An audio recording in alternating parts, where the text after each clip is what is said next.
जामीन वगैरे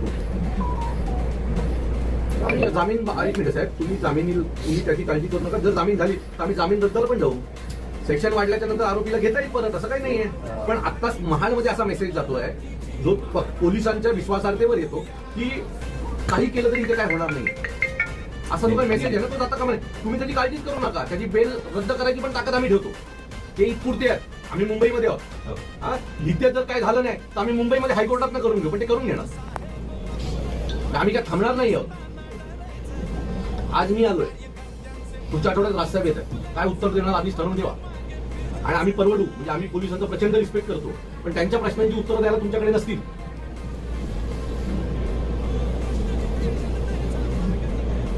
मग तुम्ही काय करणार असेल? आणि जर त्यांना जर एक नाही असेल मग आम्हाला पण मोकळीक द्या, आम्ही पण असंच उत्तर देऊ. पण मग आम्हाला पण अरेस्ट नाही करायची, कारण ते काय ना एवढ्याच्या पोपट्यापुरते आहेत.